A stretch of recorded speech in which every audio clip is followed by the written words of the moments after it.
Chers auditeurs de Toxin, vous le savez maintenant, c'est l'heure de votre rendez-vous à 18 h tous les jours. Toxin reste avec vous pendant les vacances pour garder un œil sur cette actualité très riche. Merci à tous. D'ailleurs, merci pour cette vidéo d'hier qui a très très bien fonctionné avec Sylvain Durin sur la cérémonie de clôture des JO et sa symbolique qui a dépassé les 50 000 vues en moins de 12 heures.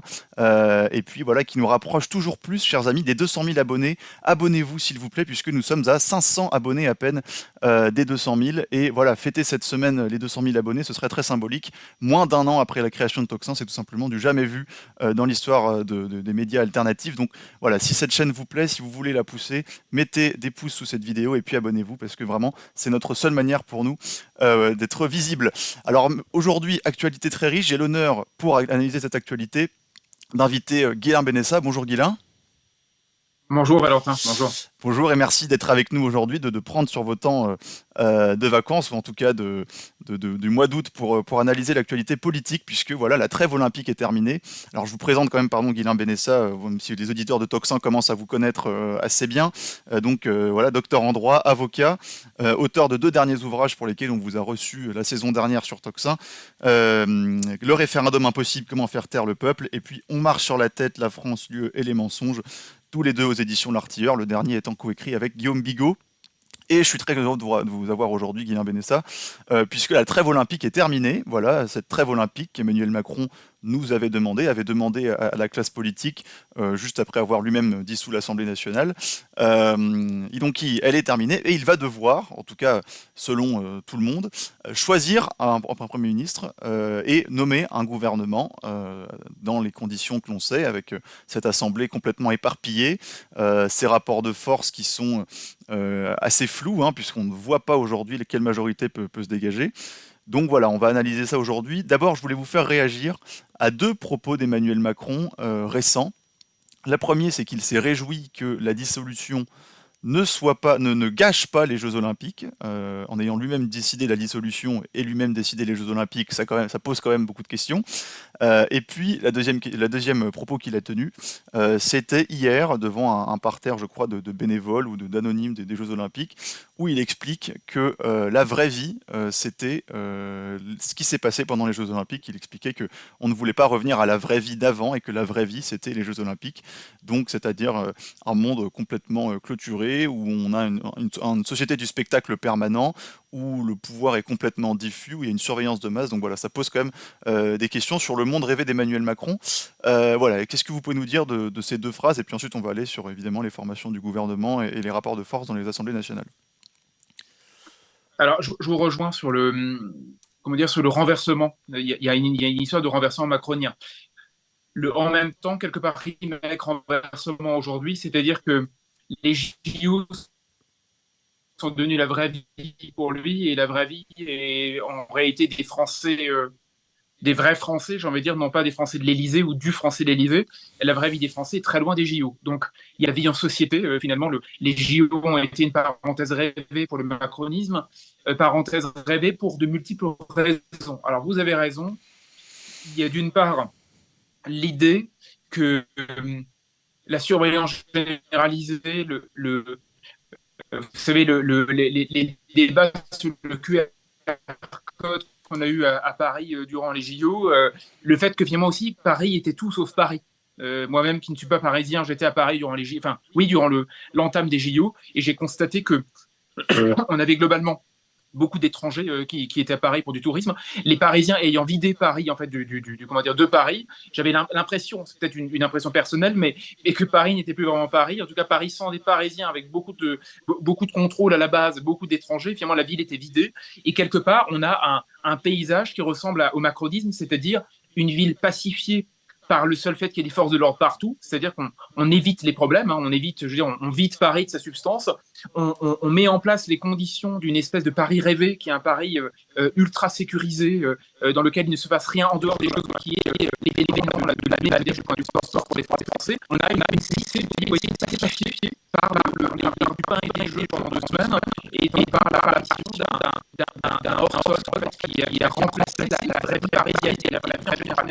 Forcément, pour Macron, c'est une occasion formidable, puisqu'on a fait disparaître la vie politique, on a fait disparaître, même, je vais dire, la vie réelle, on a fait disparaître la vie concrète par l'appareil apparition de Jeux olympiques qui sont une espèce de vitrine pour un macronisme rêvé qui se balade avec des médailles d'or plutôt que d'aller dans la rue et affronter les problèmes. Et vous savez, par-delà de ça, je dépasse le cadre strict des Jeux olympiques, mais revenu ces derniers temps une phrase prophétique de David Cronenberg, cinéaste canadien, de dire aujourd'hui qui sont un peu perdus dans les films de festival, mais peu importe. Il fait un immense film que je recommande aux gens de voir dans les années 80 qui s'appelle Vidéodrome et qui interroge la relation qu'on entretient tous avec les écrans et avec la télévision. Nous sommes, je dis bien, il y a 40 ans, dans les années 80. Je crois que le film est de 84 ou de 85. Et là-dedans, vous avez un professeur de philosophie, plus ou moins, qui dit la chose suivante, qui dit, finalement, est-ce que l'avenir, c'est pas que la télévision est devenue la réalité, et la réalité devient la télévision? On est en 84. Nous sommes en 2024, donc 40 ans plus tard, et j'ai eu l'impression, quelque part, que durant les JO, la télévision est devenue la réalité, et la réalité est devenue la télévision. Parce que, finalement, la plupart des gens ont vu les JO par la télé. La télé nous a donné l'idée d'un macronisme qui va, vous savez, serrer les mains de toutes les athlètes, essayer de profiter de la situation pour se mettre en scène constamment. Et j'ai eu l'impression, quelque part, que la dissolution qui était la vraie vie, en réalité, c'est-à-dire le foutoir politique que Emmanuel Macron a lui-même instillé, mis en place, c'est lui qui a dissous, il l'a remplacé par le spectacle télévisuel des JO, qui était à la fois le spectacle de la cérémonie d'ouverture, qui a donné lieu à une espèce de débat invraisemblable sur la cérémonie qu'on a connue, puis les athlètes, l'enchaînement des victoires, Léon Marchand, les athlètes, etc., de l'escrime, la natation pour Léon Marchand, etc., et que finalement, nous avons vécu en apesanteur grâce au spectacle continu j'allais dire même pas d'information continue. BFM et CNews ont disparu derrière France 2, France 3 et France 5 dans une télévision qui a remplacé littéralement le chambardement politique et la difficulté quotidienne. Sous l'ère du macronisme et grâce au JO, la télévision est devenue la réalité et la réalité est devenue la télévision. Absolument, c'est très intéressant ce que vous dites, Guilain Benessa. Alors, j'ai coupé votre vidéo tout simplement pour vous prévenir parce que vous avez une connexion un petit peu faible, donc on va privilégier le son pour cette vidéo et ça va vous demander un petit peu moins de connexion, donc ça va donner un son un petit peu plus fluide. Mais en tout cas, on a bien compris ce que vous disiez, effectivement, ce rapport entre la télévision, les JO, cette injonction permanente à la fraternisation, à la joie, ça donne quand même une autre dimension à tous ces commentaires des spécialistes autorisés de la vie politique française, les Léa Salamé, les Alain Duhamel, tout ça qui se réjouissaient en fait et qui se disaient mais pourquoi est-ce que la vie normale, c'est pas tout le temps la vie qu'on a vu pendant les JO, c'est-à-dire effectivement en fait, un Paris sécurisé de partout, des QR codes, des surveillances de masse, un public uniquement constitué de bourgeois, parce que vu le prix des places, il fallait quand même être extrêmement aisé pour se procurer des places, et une espèce de paradis, d'une prison paradisiaque pour bourgeois. Et en fait, on voit que en fait, c'est ça le monde rêvé des élites d'aujourd'hui. Donc ça aussi, ça dit quand même beaucoup du rapport de nos élites à la liberté, tout simplement. Guilain Benessa. Vous m'entendez? Oui, c'est bon.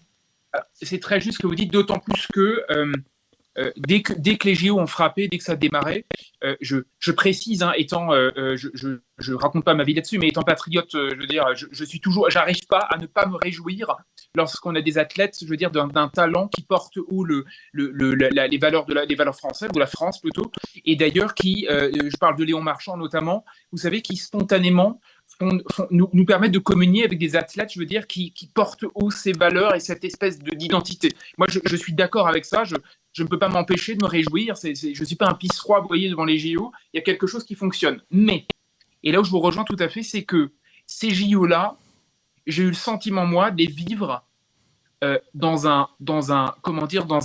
une sorte de renversement des valeurs permanent. Je parlais de renversement du macronisme. Pourquoi? J'ai eu le sentiment que la cérémonie de clôture était tout sauf l'esprit français. Et je me fiche de savoir si on a le droit ou pas de blasphémer, etc. Je ne suis même pas là-dessus. Je suis simplement sur le fait que la France périphérique, je pense, a dû regarder une grande partie de la France périphérique, a dû constater que la scène, la Sainte Seine, je veux dire, le dernier repas, qui avait été donc, comment dire, tourneboulé, charivarisé, ou plutôt carnavalisé par l'apparition des drag queens et ce spectacle mis en scène par Thomas Joly. J'ai eu le sentiment que c'était tout, sauf que la France périphérique pourrait même déceler, comprendre, appréhender. C'est-à-dire que c'est un spectacle de Parisiens décadents qui s'imaginaient corrompre des valeurs chrétiennes qui de toute façon sont corrompues depuis, ou plutôt sont tournées en dérision depuis si longtemps que ça devenait un spectacle, j'allais dire, presque conformiste. Vous voyez, Ah oui, c'était on a complètement l'habitude. conformiste, hein. Enfin, je veux dire, d'ailleurs, Exactement. les critiques les plus aiguës que j'ai entendues de ce spectacle étaient que ça prouvait bien que finalement, c'était quand on était aujourd'hui catholique traditionnaliste ou même, ou ne serait-ce que attaché à des valeurs traditionnelles, qu'on était punk et rebelle. Là, on a conforté ça.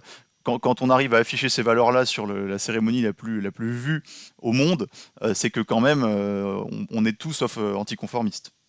Exactement. Cette espèce de codification, je suis tout à fait d'accord, hein, la codification comment dire, de la dérision, la dimension postmoderne en fait de cette cérémonie qui se voulait, c'est ça, c'est un commentaire très codifié d'une société du spectacle qui a l'habitude depuis longtemps de se fiche un petit peu de la scène, donc comment dire, de la représentation chrétienne. Il y a quelque chose de codifié. Et là où je veux en venir, c'est que tout le spectacle qu'on a eu par la suite, c'est-à-dire l'émission de Léa Salamé, la façon dont on a eu de mettre en scène la réunion ou une pseudo-communion française autour des valeurs de l'olympisme, tout ça sur fond d'une crise politique qui a disparu, puisqu'on a quand même un gouvernement démissionnaire depuis 5 semaines, hein, plus de 5 semaines je crois, qui, en même temps qu'il y avait les JO à peu de choses près, s'amusait comment dire, à récuser le RN de l'Assemblée nationale, hein, puisque comment dire, le perchoir à l'Assemblée nationale a été conservé par Yael Braun-Pivet, donc l'une des porte-paroles du macronisme, on va dire, qui est restée aux manettes à l'Assemblée, qui a en même temps refusé au RN les postes clés à l'Assemblée nationale, c'est-à-dire dans le temple même de la démocratie française. J'ai eu l'impression finalement qu'une forme de parisianisme a pris les clés du camion sur fond de JO, que rien ne correspondait au pouls réel de la France, que rien ne correspondait à la réalité d'un pays totalement aux abois, que rien ne correspondait à la catastrophe de la dissolution qu'a perpétré Emmanuel Macron, qui a mis en scène sans le vouloir l'apparition de ces trois blocs, hein, qu'on a à l'Assemblée, et qu'on a eu une trêve olympique qui était en fait un arrangement, une sorte de confiscation de la réalité du pays par des élites et un entre-soi qui fonctionne de la cérémonie de clôture jusqu'à la cérémonie d'ouverture, jusqu'à la cérémonie de clôture, en passant par cette espèce de communion forcée autour de figures imposées et d'un cirque médiatique qui est si loin de la réalité française que j'en suis venu, et j'avoue moi-même, à être quelque peu écœuré d'un spectacle de l'olympisme que j'ai plutôt envie de célébrer si on prend les athlètes en tant que tels. Et au bout d'un moment, on sort de cette trêve en ayant le sentiment que la réalité du pays a été confisquée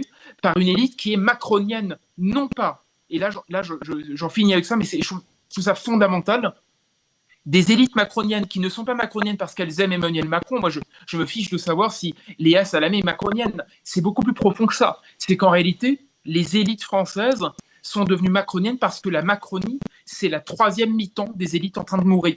Ils ont bien compris que le populisme monte depuis des années, qu'il y a des grands clivages qu'ils sont en train de perdre, qu'il y a un pays réel qui n'arrête pas de gueuler élection après élection à juste titre son désappointement, sa désaffection à l'égard d'un pays qui ne comprend plus, d'un faux pays qui ne comprend plus. Et je pense fondamentalement qu'ils se raccrochent à tout prix à ce qui leur permet de vivre une troisième mi-temps, quelle qu'elle soit, qui aujourd'hui s'appelle Emmanuel Macron, qui leur permet de vivre cette troisième mi-temps qui a rimé pendant les JO à cette espèce d'olympisme confisqué et qui maintenant revient avec la politique, parce qu'on se rappelle, on se souvient qu'on n'a pas de gouvernement. Et d'ailleurs, j'ai cru comprendre au travers des dernières phrases d'Emmanuel Macron qu'il n'est pas prêt de nommer un gouvernement avant la semaine prochaine, voire plus tard. Donc on aura joué à nouveau les prolongations. Et ce que fait Emmanuel Macron, j'en finis, c'est qu'il est en train de nous faire croire qu'on peut presque annuler le résultat des élections pour trouver une sorte de grand compromis qui soit le plus grand arrangement possible au sortir d'un olympisme qui a permis de mettre le couvercle sur la réalité du pays, qui en plus est en infraction au niveau de l'Union européenne. C'est merveilleux, le pays réel a disparu pendant 5 semaines. Oui, c'est vraiment intéressant ce que vous dites, parce qu'on voit, on constate finalement qu'à travers cet épisode, ça révèle plus que jamais le rapport d'Emmanuel Macron au pouvoir et aux institutions, c'est-à-dire que on peut tout piétiner, les institutions, la Constitution, même les règles de l'Union européenne, alors que c'est quand même le président le plus européiste qu'on ait eu, tant qu'il y a du spectacle finalement, tant que la télé, tant qu'on enferme les gens chez eux, devant leur télé, qu'on les contrôle dans la rue, et que on a en fait on force l'opposition à adhérer d'ailleurs cette communion nationale complètement artificielle. D'ailleurs, c'est aussi révélateur, je ne suis pas un grand défenseur de LFI, mais c'est aussi révélateur de ces élites macroniennes qui tensaient LFI en leur disant vous n'êtes pas assez patriotes, vous ne vous réjouissez pas assez des Jeux Olympiques. Il y a une espèce de fête obligatoire qui vraiment a de très forts accents dystopiques. Complètement. Et il y aurait plein de portes d'entrée pour analyser la façon dont les JO se déroulent, parce que je prends un exemple très simple, je ne suis pas le seul à le dire, je suppose, hein, je n'ai pas tellement fait attention, je vous avoue que j'ai ma propre trêve également, je veux dire, j'ai essayé de couper un peu avec la politique 3 secondes, mais tout de même, ce qui m'a frappé, ça me frappe à chaque fois, c'est que nous avons vécu au rythme du drapeau tricolore et de la Marseillaise pendant 2 semaines, Marseillaise chantée d'ailleurs par les athlètes français sur le plateau de Léa Salamé. Ça veut dire sur quel jeu, vous savez, l'émission du Bien soir. sûr, Ça veut dire que toute l'année, nous avons interdiction de chanter la Marseillaise. La Marseillaise est devenue un hymne. Je rappelle, la Marseillaise est devenue pour les élites mais j'aime pas dire macronisées, les élites mondialisées. La Marseillaise est un chant dur, brutal, qui comment dire, qui glorifie le sang versé de l'ennemi. Je veux dire, c'est comme ça que souvent c'est perçu. C'est-à-dire, il y a même des gens qui disent, vous savez, vous vous rappelez, il y a des fois l'année dernière, je crois, on a eu un débat quant à l'idée de faut-il ou pas encore tolérer la Marseillaise et l'apprendre à l'école. Et là, pendant 2 semaines, nous avons eu des médailles d'or en pagaille, en tout cas plus que d'habitude. Nous avons eu la Marseillaise chantée régulièrement. Nous avons eu d'ailleurs Que je t'aime de Johnny Hallyday, qui était également de façon récurrente chantée. Je rappelle Johnny Hallyday qui lui aussi a été le porte-voix, qu'on le veuille ou non, d'une certaine France périphérique, hein, qui s'est massé lors de son enterrement. Vous vous rappelez, il y a quelques années, il y avait les rockers, les motards, cette France périphérique est venue aux obsèques de Johnny Hallyday. Nous avons eu donc le drapeau tricolore pendant 2 semaines, et ce drapeau tricolore, j'allais dire, dans la performance traditionnelle de l'olympisme, parce qu'il faut quand même finir premier. Hein. L'objectif, c'est d'avoir la meilleure des médailles, on peut comprendre. L'athlète est un compétiteur. Il s'agit de finir premier, ce qui fait qu'on a le drapeau français par-dessus les autres. Vous savez, chaque fois qu'on arrive à la fin d'un atelier ou d'une compétition, on a, lorsqu'on gagne évidemment, le drapeau français au-dessus du numéro 2, qui soit allemand ou coréen, et du numéro 3. Donc il y a un jeu de la compétition et de la performance pour finir premier.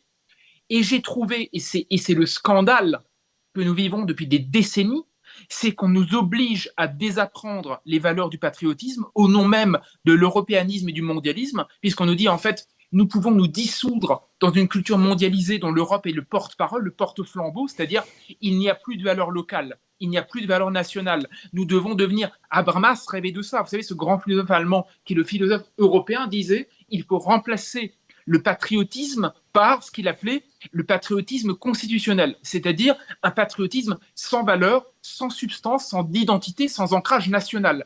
Et c'est le résultat. Ça s'appelle l'Union européenne. Pendant 2 semaines, les élites mondialisées ont vu venir des athlètes chanter la Marseillaise et porter le drapeau français, et acceptent ça avec bonhomie et avec, on va dire, avec une espèce de joie, alors qu'on ne se rend même plus compte que cette joie-là, c'est celle-là même que ces élites détestent toute l'année, sauf les 2 semaines de JO. Donc il y a quelque chose de dingue. C'est pour ça, mon analyse, hein, de plus en plus d'ailleurs, j'ai cru pendant des années que les élites voulaient le mal parce qu'elles savaient ce qu'elles souhaitaient, parce qu'il y avait un grand plan quelque part des élites mondialisées. Je pense en réalité qu'il y a une ignorance des élites mondialisées, il y a une stupidité, la conscience de classe est également une espèce de désapprentissage de la culture, tout simplement, et que je pense fondamentalement que ces élites-là, pendant les 2 semaines qu'elles ont vécues là, avec la Marseillaise, etc., ne se rendent même plus compte que pendant 2 semaines, elles en viennent à, pour une fois, révérer de façon peut-être carnavalesque les valeurs mêmes qu'elles veulent dissoudre, déconstruire et démolir toutes les 50 autres semaines de l'année, tout simplement. Oui, c'est assez frappant. Et puis d'ailleurs, ça suit aussi l'évolution et le travestissement du sport qui est passé effectivement de valeurs de transcendance, de dépassement de soi, d'effort, à un monde extrêmement corrompu. Je vous renvoie d'ailleurs à l'interview qu'on avait faite de Romain Molina sur la corruption à la fois dans la FIFA mais aussi au sein des JO, et que en fait c'est très révélateur. D'ailleurs, les États du monde entier aujourd'hui, quels qu'ils soient, se couchent devant ces deux institutions que sont la FIFA et le Comité international olympique, malgré toute la corruption qui y règne, parce que tout simplement, ce sont des institutions dont le soft power, dont l'influence est telle au sein des populations que voilà, les élites se carapatent devant, tout simplement pour avoir un moment de bonheur, 2 semaines ou 2 mois de bonheur quand c'est la Coupe du Monde. Donc voilà, c'est très intéressant. Alors, allez-y. Juste une remarque sur les JO, parce que c'est un conseil pour les auditeurs en ce mois d'août avant la reprise de la politique, qui reprend un petit peu ses droits. J'ai fait l'opération suivante, j'ai écouté la bande originale des JO précédents, des décennies précédentes, notamment Los Angeles, Tokyo, etc. Et en fait, on s'aperçoit aussi là des figures de la décadence mondialisée. Je m'explique. Pendant 15 ans, de 1984 à la fin des années 90, très souvent John Williams, qui est quand même l'un des grands compositeurs des grands thèmes, vous savez, Star Wars, Bien sûr. les aventures de l'Arche perdue, plus récemment, ou par la suite, notamment Il faut sauver Soldat Ryan, etc., a composé des magnifiques marches symphoniques, toutes symphoniques, pour plusieurs cérémonies des JO. Et d'autres grands compositeurs, notamment venus des films, l'ont fait dans les années 80-90. Je dis ça pourquoi?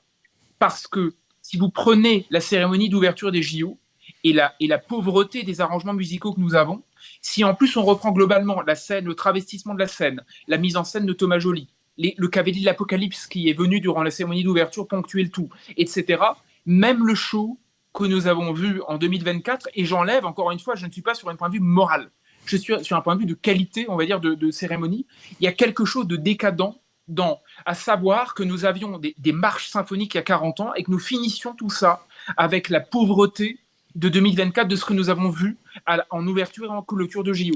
Je ne dis pas que tout est acheté, mais je dis que penser que Ayana Kamura est venu non pas chanter la Marseillaise, mais chanter sa chanson de promo, qui notamment donne lieu à Je suis pas ta catin, Jaja, si j'ai bien compris, c'est quand même une partie des paroles.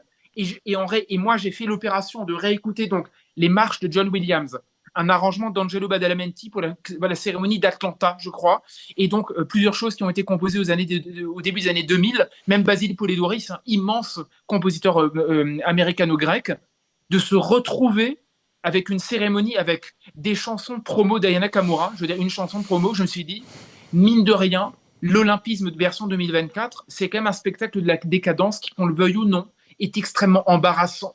Simplement, si on aime l'équilibre, l'harmonie, le nombre d'or et la musique. Vous voyez, je trouve ça d'une tristesse et d'une je veux dire, vous voyez, j'aime pas cette formule qui est de François Giroud. Hein. J'ai pas beaucoup de sympathie pour cette formule, mais je n'ai pas pu m'empêcher de dire, en me replongeant dans les archives musicales des JO, j'ai quand même mal à la France sur la scène internationale, tout de même. Si le patriotisme donne lieu à ce spectacle de la décadence mondialisée, j'ai quand même du mal à le tolérer. Il y a quand même quelque chose comme une esthétique de la pauvreté et de l'enlaidissement qui m'empêche quelque part de communier, quand bien même j'aimerais le faire. Vous voyez, quelque chose comme ça.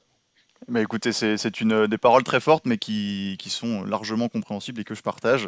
Et d'ailleurs, à cet enlaidissement de la culture, de l'image de la France, répond l'enlaidissement de la vie politique française, puisque c'est pour ça que je vous reçois aujourd'hui, Guilain Bénessin. Maintenant qu'on a parlé de cette période olympique, on va pouvoir aller sur le gouvernement qui se fait attendre. En tout cas, Emmanuel Macron fait attendre, joue les prolongations là-dessus aussi. D'abord, une question aux spécialistes de la Constitution que vous êtes. Combien de temps il peut rester, selon la Constitution, sans gouvernement? Et puis voilà, on va voir ensuite quel Premier ministre il pourrait nommer. On parle évidemment pour le nouveau Front Populaire de Lucie Castetz, mais ce nom a été déjà balayé d'un revers de la main par Emmanuel Macron. Lui, d'autres noms avancent. Xavier Bertrand, Cazeneuve, pardon, Bernard Cazeneuve, je crois. Et puis il y a aussi Tony Estanguet, que c'est symbolique aussi, pour en revenir aussi aux Jeux Olympiques, de proposer Tony Estanguet, l'organisateur des Jeux Olympiques, qui est un kayakiste, en tant que Premier ministre, quoi. Là, on retrouve aussi Emmanuel Macron dans son jeu de la politique spectacle, et qui confisque tout rapport à la réalité et tout rapport à tout contre-pouvoir. Alors, c'est à mon tour de vous poser une question, Valentin. Je n'avais pas entendu parler de ça. Vous êtes en train de m'expliquer qu'il y a vraiment Tony Estanguet Ah dans oui, les. absolument, je pensais que je vous l'apprenais. Non, non, c'est un nom qui a couru dans les médias hier d'ailleurs, y compris sur les plateaux de CNews, en disant que voilà, Tony Estanguet, ce serait, comme les Jeux Olympiques ont été un succès, il serait potentiellement Premier ministre. Alors, c'est pas le nom le plus sérieux, mais il a été avancé sérieusement sur les plateaux de télévision que Tony Estanguet serait un nom qui a été proposé. Bon, alors. Bon, je vais essayer de prendre ça dans l'ordre parce que là, on passe du caractère ubuesque ou politique spectacle mettre de l'ordre un peu là-dedans. Alors, mais je vais venir à la question Estanguet parce que là, vous me l'apprenez, je suis un peu sidéré. Alors, Ah oui, oui, c'est complètement. Non, mais moi j'étais sidéré aussi hier soir.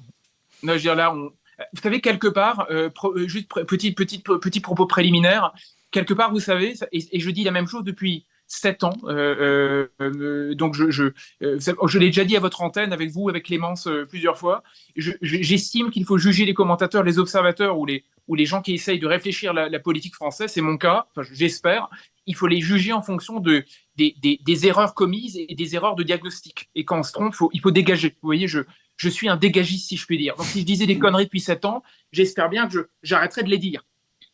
Ou alors, vous ne m'inviteriez plus. Je dis ça parce que ça fait 7 ans que je prétends, je ne suis pas le seul non plus, mais que le macronisme est l'achèvement de la neutralisation de la vie politique. C'est-à-dire que c'est pas le dépassement des clivages, c'est la neutralisation. C'est la fin du politique. C'est-à-dire, on remplace la politique par, en réalité, une seule voie. C'est pas une autre voie. C'est qu'en fait, on démonétise les clivages, on met fin à la droite et à la gauche, on abolit la possibilité d'un clivage de fond, donc d'une discussion, j'allais dire, entre d'un côté, si je puis dire, le nationalisme et de l'autre côté, l'extrême gauche, le marxisme, pourquoi pas d'ailleurs, on aurait deux vraies voies, par un dépassement purement technique. Quelque part, la figure de Tony Estanguet est une sorte de neutralisation sportive de la perspective même de faire de la politique. On aurait donc un kayakiste a priori sympathique, qui a manifestement bien bossé pour être le chef du gouvernement, c'est-à-dire celui qui doit théoriquement, vous savez, le Premier ministre, c'est le chef du gouvernement. C'est les articles initiaux de la Constitution française, les premiers articles. Ça veut dire qu'on donnerait à un kayakiste, c'est-à-dire à un sportif, le soin de mettre en musique la politique du gouvernement. C'est exactement l'ère de la neutralisation terminale. Quelque part, la figure de Tony Estanguet me donne raison, c'est-à-dire que 7 ans plus tard, on en viendrait à la neutralisation totale de la vie politique. On ne ferait plus de politique par un gouvernement technique tenu par une rockstar de l'olympisme. C'est merveilleux. Alors, ces préliminaires donnés, soyons sérieux. Combien de temps peut-il tenir, ce gouvernement démissionnaire? Et combien de temps Macron peut-il tenir? Alors, moi je suis en porte-à-faux avec la plupart de mes confrères constitutionnalistes, si je puis dire. C'est-à-dire que pour moi, j'ai dit le premier jour, il y a 5 semaines maintenant, cette situation ne doit pas durer, elle ne peut pas durer, elle ne doit pas durer. Pourquoi? Parce que certes, rien n'exprime dans la Constitution l'idée qu'il faille choisir un gouvernement en 2 jours, il n'y a rien qui le rende obligatoire, mais l'usage veut, parce que c'est comme ça que la Constitution fonctionne, l'usage veut que le président de la République tire les leçons du scrutin. Je m'explique. Si nous étions un minimum sérieux, si nous respections nos institutions, et j'essaye de le faire, j'essaye de le dire livre après livre, la seule solution, c'est la démission du président de la République. C'est-à-dire qu'un président perdant doit partir. C'est l'usage gaullien des institutions, non pas parce que De Gaulle était gaullien, si je puis dire, le maître à penser et l'orfèvre, mais parce que la relation de légitimité du pouvoir avec le peuple, qui fonctionne par l'élection et par le référendum et par les scrutins intermédiaires, fait que théoriquement, un président qui perd, un président battu, doit en tirer les conséquences. Alors vous allez me dire, ça fait maintenant 40 ou 50 ans qu'on ne le fait plus. Je suis d'accord. Mais il n'empêche, on ne peut pas décemment concevoir que d'un président qui refuse de partir, il joue si bien la montre qu'il garde un gouvernement démissionnaire aussi longtemps. C'est complètement contraire à l'usage des institutions. Ça veut dire quoi? D'une part, ça veut dire que la pression politique du nouveau Front populaire qui réclame que Emmanuel Macron désigne le Premier ministre issu du nouveau Front populaire, leur intention à gauche n'est pas illégitime, elle n'est pas folle. C'est-à-dire que quelque part, l'usage républicain, ce serait qu'Emmanuel Macron propose au nouveau Front populaire d'organiser un gouvernement de chercher la confiance de l'Assemblée, quitte ensuite à ne pas l'avoir et à ensuite faire un compromis avec des forces politiques. Vous voyez, ce serait la première étape. Ce que fait Emmanuel Macron, c'est qu'en refusant la main tendue ou la pression ou en refusant de dialoguer avec le nouveau Front populaire en disant « je ne veux pas de Lucie Castet », il dit déjà « je refuse de tendre la main à la force politique qui, qu'on le veuille ou non, a fini majoritaire dans les urnes, à plutôt le plus grand nombre de députés à l'Assemblée nationale ». Premier élément. Deuxième élément, Emmanuel Macron n'a pas d'obligation effectivement à nommer un gouvernement le plus rapidement possible, mais ce qu'il fait là, c'est qu'il joue si bien la montre qu'il est en train, à mon sens, d'annuler quasiment le résultat des élections. C'est-à-dire qu'on a presque plus l'impression que la Macronie a vécu un premier tour qui était un désastre, a vécu des européennes qui ont été un désastre, et a réussi par le jeu d'un arrangement qui s'appelait le barrage républicain à sauver les meubles avec une alliance invraisemblable avec le nouveau Front populaire pour essayer de diminuer, de faire barrage au Front national, au Rassemblement national pour l'emporter sur le fil. Ça veut dire qu'aujourd'hui, nous sommes mi-août, nous parlons tous les deux, nous sommes mi-août. Le Rassemblement national a perdu le deuxième tour, mais a été quand même le premier parti de France. 10 millions de voix, un premier tour qui était quand même un sacré premier tour pour eux, pour le Rassemblement national. Ils ont même à 11 millions de voix au second tour, en tout. Voilà, ils sont à 1 million de voix de plus que le nouveau Front populaire. Vous avez raison, je pense, avec l'alliance d'Éric Ciotti donc c'est le RN et le satellite Ciotti, si je puis dire. Voilà. Mais c'est vrai que c'est l'occasion de rappeler quand même, je vous laisse continuer ensuite, de rappeler que c'est d'abord cette prétendue victoire vantée par les médias mainstream du second tour de la démocratie, du Front populaire, c'est d'abord la victoire d'un système électoral. C'est pas du tout une victoire dans les urnes, puisque dans les urnes, en tout cas, le Front national, en nombre de voix, finit en tête.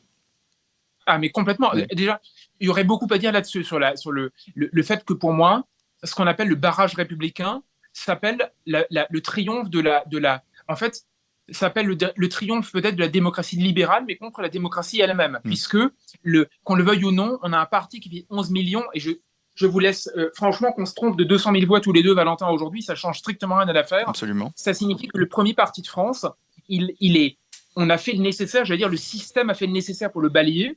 Et surtout derrière, en plein milieu des JO, j'en parlais tout à l'heure, le système a fait le nécessaire pour qu'il n'ait aucun poste clé à l'Assemblée nationale. Ce qui veut dire que dans la représentation nationale, dans le cœur même de la vie parlementaire, le RN est réduit à une fonction d'accessoiriste et non plus à une fonction principale. Ce qui est quand même la négation si on est un peu logique, un peu démocrate, je suis désolé d'essayer de rester démocrate, le RN qui a quand même triomphé aux européennes a mis un coup de pied dans la fourmilière au premier tour et a fait quand même un très gros score en termes de voix au second tour, se voit obligé de jouer les seconds couteaux à l'Assemblée nationale. Donc, ça veut dire qu'on le veuille ou non, même si Emmanuel Macron n'a pas d'obligation de nommer un gouvernement, il est le premier de la Ve République à jouer avec un gouvernement démissionnaire aussi longtemps. Il a laissé Gabriel Attal, donc qui est toujours en place avec tous les autres, j'allais dire pour l'instant. Surtout à l'Assemblée nationale, on a encore Yael Braun-Pivet qui a été réélue, ce qui fait qu'en fait l'Assemblée elle-même est encore macronienne dans son poste clé, dans sa présidence au perchoir. Et ça veut dire, et je le dis depuis 5 semaines, encore une fois, j'essaye de pas dire de bêtises, d'analyser un peu le réel. Vous savez, le réel doit être analysé pour ce qu'il est, non pas pour l'idéologie qu'on porte en soi. Ça veut dire quoi ? Ça veut dire que nous avons aujourd'hui une situation dans laquelle, et j'en étais persuadé, il n'y aura pas d'alternance. Parce que je suis persuadé qu'Emmanuel Macron, si jamais j'ai une bêtise, on en reparlera, Valentin. Bien sûr, vous serez plus invité d'ailleurs, comme vous l'appelez. Voilà.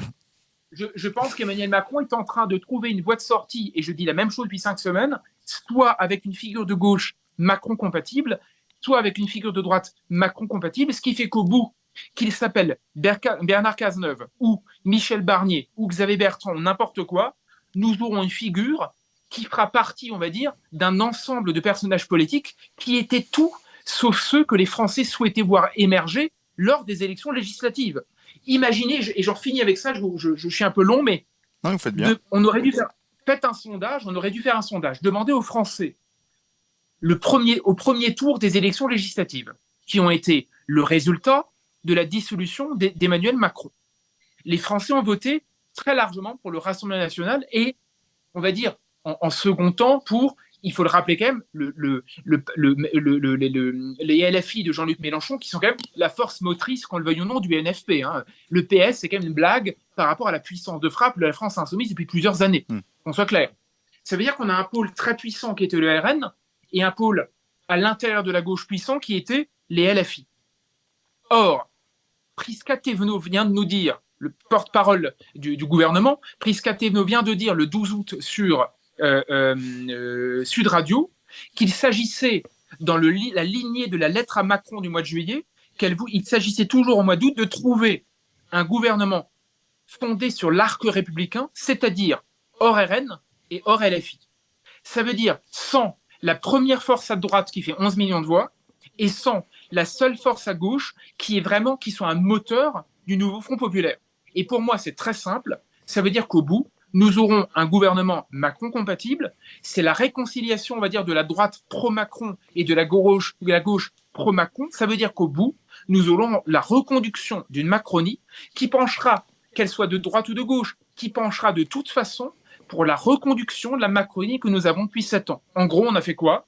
On aura fait une dissolution pour rien, avec la reconduction de ce qu'ils appellent l'arc républicain, qui en fait est la reconduction d'une force centrale macronienne qui est compatible avec la droite pro-Macron, qui en fait est une droite qui ne souhaite pas l'alternance, et une gauche pro-Macron qui elle-même, de toute façon, ne souhaite pas l'alternance. Donc on aura la victoire de Macron contre les forces qui auront été écartées de la vie politique, c'est-à-dire le RN qui n'a déjà pas de poste à l'Assemblée nationale et la LFI qu'on aura fait disparaître d'un gouvernement pour mieux recentrer les débats dans un arc républicain qui s'appelle en vérité la victoire du mondialisme macronien et européen compatible. Alors c'est très important ce que vous venez de dire, Guilain Benessa. D'ailleurs, si on fait le lien avec ce qu'on a dit juste avant sur les Jeux Olympiques, la trêve olympique, on voit que cette non-démission du gouvernement Attal a permis à toute la sphère macroniste en fait de bénéficier des lauriers du succès de ces Jeux Olympiques. Et donc, on va dire que Macron, par un miracle olympique, est plus populaire que jamais et il va être d'autant plus conforté dans son choix de nommer un gouvernement Macron-compatible. Maintenant, effectivement, ce que vous nous dites, c'est que LFI finalement va se faire cocufier par le reste du nouveau Front populaire et qu'on aurait donc un scénario dans lequel on aurait tous les sociodémocrates, on va dire du centre-gauche au centre-droit, qui vont être nommés au gouvernement. Ce qui fait que, quelque part, est-ce qu'on ne peut pas se réjouir aussi de ça, dans le sens où on a, en fait, finalement, on aura tous les Macron compatibles de l'Assemblée nationale. Jamais une alliance ne pourra être plus élargie que ce qu'on va avoir, puisque on va avoir globalement peut-être même de Clémentine Autain et de François Ruffin qui ont quitté la LFI, jusqu'à LR, dans le même gouvernement, à savoir tout ce camp mondialiste et toute cette élite que vous avez dénoncé. Et quand on sait la difficulté, voire l'impossibilité de voter le budget pour la fin d'année, la procédure d'austérité de l'Union européenne pour déficit excessif, voilà, ce gouvernement-là, cette alliance-là, ce barreau d'honneur macroniste, macro-compatible, va se confronter à toutes ces difficultés-là. Donc est-ce qu'on ne peut pas aussi se dire que finalement, en voulant l'alliance la plus large possible, Macron ne met pas tout le monde dans le pétrin, j'ai envie de dire, et il n'y a plus d'alternance possible après ça, puisque si le PS participe à ce gouvernement, ça annihile les chances de Glucksmann. Si LR le fait, et Horizon aussi, ça annihile les chances, ça annihile en fait. En fait, il embarque tout le monde, de Glucksmann à Édouard Philippe, dans le pétrin auquel il mène la France. Ah, mais je suis d'accord complètement. Alors, première chose sur l'élargissement de la Macronie. En fait, il est pour moi, alors là, je ne peux pas avoir une boule de cristal, mais tout de même, je pense que la disparition des clivages, donc la neutralisation de la vie politique d'Emmanuel Macron, qui n'est pas le seul, hein, mais cette neutralisation-là en disant, vous savez, il n'y a qu'une seule voie. L'Europe, l'austérité, comment dire, la chape de plomb des déficits, même là, et aussi le libéralisme sociétal, hein, parce qu'il faut jamais oublier que l'Europe, c'est à la fois l'austérité et la politique économique sur un pied, on va dire, c'est l'orthodoxie et le repère orthonormé de l'Europe, et en même temps, il y a aussi un normativisme européen qui tient sur la dimension sociétale, la question de l'inclusion, la question du diversitaire, un régime diversitaire qui lui-même est compatible avec la question islamique, puisque l'Europe a aussi une faculté à protéger les damnés de la terre. Hein. Vous savez, vous êtes un vieux mâle blanc dominant chrétien, vous êtes le symbole même de tout ce que l'Union européenne déteste, et qui pourtant elle-même a été largement fondée par des vieux mâles blancs européens, mais qui quelque part détestent leurs propres valeurs. Vous savez, c'est la culture de la culpabilité et du repentir et du châtiment permanent. On est complètement Bref, d'accord. je dis ça parce que donc il y a l'économie et le sociétal, tout ça fonctionne ensemble. Je dis ça parce que ce qui se passe, et je pense qu'on peut élargir largement le processus à la question américaine avec le débat, enfin le clivage Kamala Harris-Donald Trump qui était le même en fait du temps de Hillary Clinton. Hein. En fait, ce qui se passe, c'est que nous avons des démocraties libérales qui sont d'un côté libérales, et même pas tant que ça, qui le sont souvent libérales surtout du point de vue des mœurs et de la société, mais qui en même temps sont d'une sorte de communisme économique d'un certain côté, c'est-à-dire quand je dis communisme dans le sens où il n'y a qu'un seul dogme auquel on ne peut jamais toucher. L'Europe vous dit il y a un seul sens, vous le suivez ou vous sortez et vous êtes définitivement conchié, mis à mal, en procédure d'infraction. Vous voyez, vous êtes balayé hors de l'acceptable. Donc en fait, il y a une espèce de seule route et d'autoroute mondialiste. Vous devez la prendre, sinon vous êtes balayé de l'acceptable et du politiquement, j'allais dire même du moralement acceptable. Je dis ça parce que plus le temps va, plus finalement ce mondialisme ou ce mondialisme élitaire qui est cette espèce d'extrême centre à la Emmanuel Macron. Emmanuel Macron, on est la figure à la fois juvénile et carnassière, assez caricaturale, jeune. Vous savez, il est jeune, mince, il fait du jet ski, il est dans l'air du temps. Vous voyez, Macron est le zeitgeist de ce mondialisme. Mais le zeitgeist, donc l'esprit du temps, est lui-même en train de perdre. Et le mondialisme le sont. Parce qu'il y a désormais une espèce de résistance occulte qui s'opère. Il y a une France périphérique qui subsiste. Il y a une Amérique périphérique qui montre les dents. Il y a une Europe qui pense mal. Je pense à l'Europe de Viktor Orban, comme celle de certains Polonais, mais aussi comme la montée des populistes dans d'autres territoires. Vous voyez, les Mélonies, etc. Je ne dis pas que tous ne sont pas en train, quelque part, de rentrer au bercail. Giorgia Meloni s'est aussi convertie, quelque part, à l'Europe. Ce que je veux dire par là, c'est que pendant des décennies, je pense que c'est cette dimension centrale qui s'appelait déjà le macronisme. En fait, pour moi, le tournant de la rigueur de François Mitterrand, les années Chirac, les années Sarkozy sont petit à petit l'instauration des années Macron. C'est-à-dire que lorsque Nicolas Sarkozy s'assoit sur le traité européen pour mettre en place le traité de Lisbonne, il met en place le macronisme, si je puis dire, parce que qu'est-ce qu'il nous dit à l'époque Sarkozy, implicitement Nicolas Sarkozy, il dit il n'y a qu'une seule voie qui s'appelle l'Europe, donc il annule le résultat des élections du référendum qui a donné lieu au nom des Français. Et il dit nous aurons l'Europe tout de même. Emmanuel Macron fait exactement la même chose depuis 7 ans. Il nous dit, vous savez, il n'y a pas d'alternative, qui est exactement le mot d'ordre de Margaret Thatcher en Angleterre, hein, qui disait également, il n'y a pas d'alternative. Il y a le marché et rien que le marché. Je ne dis pas que c'est les mêmes politiques, attention. Hein. Je dis que nous disions, que depuis 40 ans, on nous disait, il n'y a pas d'alternative. Qui lui-même fait écho, je ne sais pas si vous vous rappelez, à cette phrase de Bill Clinton dans les années 90 aux États-Unis qui disait que tout se résumait à l'économie. Il disait, it's economy stupid, qui était un grand mot pour dire, en fait, il n'y a pas d'autre alternative en politique que l'économie. Tant que l'économie tient, tout fonctionne. Je pense que ce discours est en train de se rendre compte qu'il est à la fois le discours triomphant au niveau des institutions. En Europe, c'est totalement le cas. Le repère ordonné de l'Union européenne n'a jamais été aussi puissant puisque tous les verrous et tous les cadenas sont en place pour obliger les États à faire ce que l'Europe demande. Exemple, la procédure d'infraction aujourd'hui contre la France est le résultat de cette Europe qui nous dit attention, si vous ne respectez pas mon repère, demain c'est austérité obligatoire puisqu'on va vous mettre en place tout ce qu'il faut pour que la Troïka, c'est-à-dire le petit fonctionnariat européen, viendront avec leur petite mallette en France nous obliger à faire les réformes que l'Europe souhaite qu'on fasse. Donc, l'Europe et le mondialisme n'a jamais été aussi triomphant au niveau institutionnel. Mais en même temps, il n'a jamais été aussi critiqué dans les urnes, aussi conspué dans les urnes, malgré le fait que les populistes sont décriés par les médias. Ça veut dire que le RN, malgré tout, n'arrête pas de monter. Qu'on le veuille ou non, je veux dire que les gens s'en esbaudissent, s'en réjouissent ou pas, le RN, malgré toutes les conneries qu'ils peuvent faire, ils ont quand même des candidats aux législatives qui étaient quand même pour certains d'une nullité absolument confondante. Il faut le dire. ils ont quand même fait une campagne pour les européennes qui était, à mon sens, très réussie, beaucoup moins bonne sur les législatives où ils ont perdu le fil dans l'entre-deux tours. Voilà, les candidats étaient certains mauvais, ils ne savaient plus comment se positionner.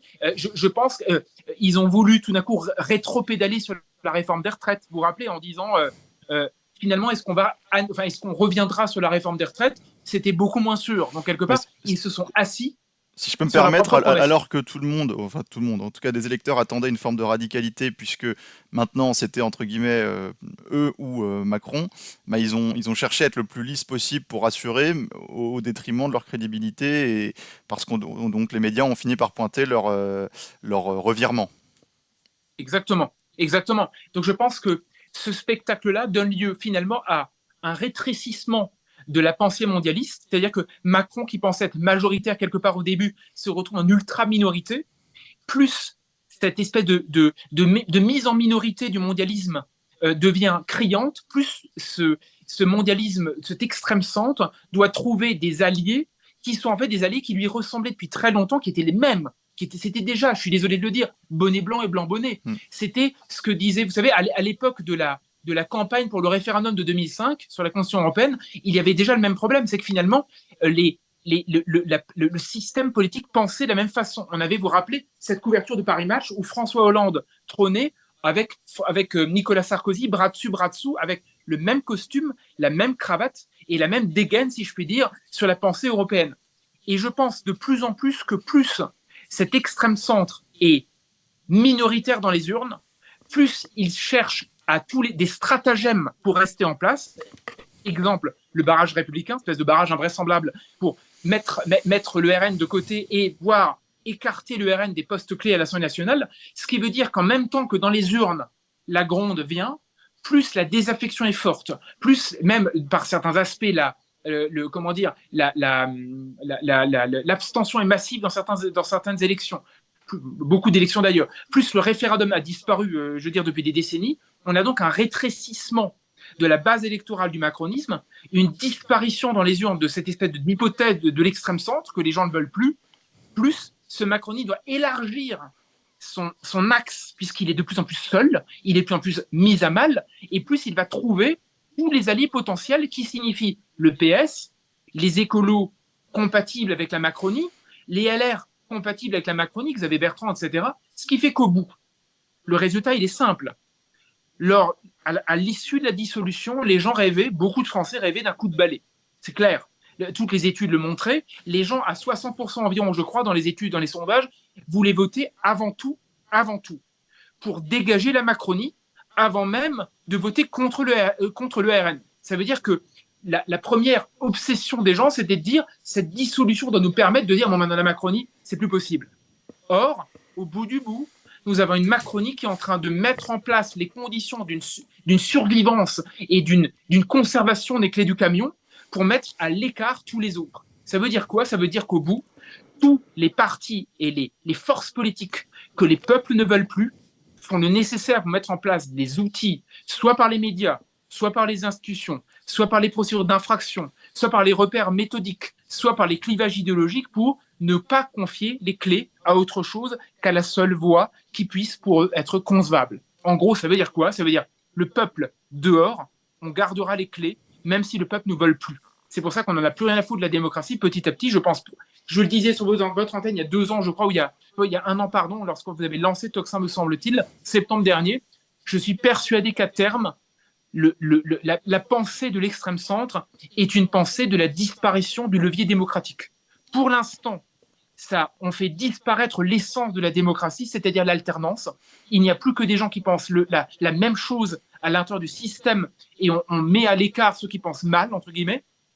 Ou alors, si jamais un jour ça ne fonctionne, ça ne suffit plus, on fera disparaître l'élection comme on a fait disparaître le référendum d'une façon déguisée, implicite, mais quelque part, on va faire disparaître l'échéance ou la perspective d'une alternance électorale véritable. Mais de toute façon, j'ai envie de dire, ils auront plus le choix, puisque en fait, tel que les choses se présentent, évidemment, qui dit aucune alternance politique, dit aucune alternance dans la politique pratique, dans la mise en place, dans la politique économique, la politique sociale, la politique européenne.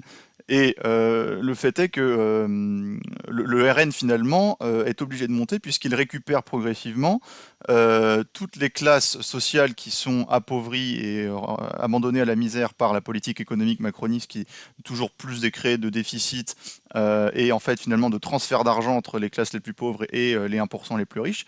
Et donc ils n'auront plus le choix à un moment donné d'annuler l'élection ou en tout cas de trouver un moyen de survivre en dehors du système démocratique, puisque ils seront en fait ils seront ultra minoritaires dans le pays. Ils le sont déjà, mais ils le seront encore plus.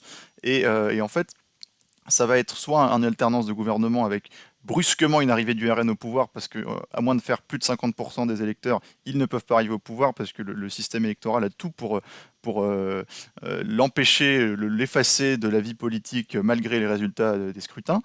Ou alors, en fait, voilà, ça va être une sorte d'affrontement final, si on comprend bien ce que vous dites, entre le peuple d'un côté et l'élite macroniste mondialiste de l'autre, dont les intérêts sont tellement opposés à ce peuple-là qu'elle n'a pas d'autre choix que de le faire disparaître ou de disparaître elle-même.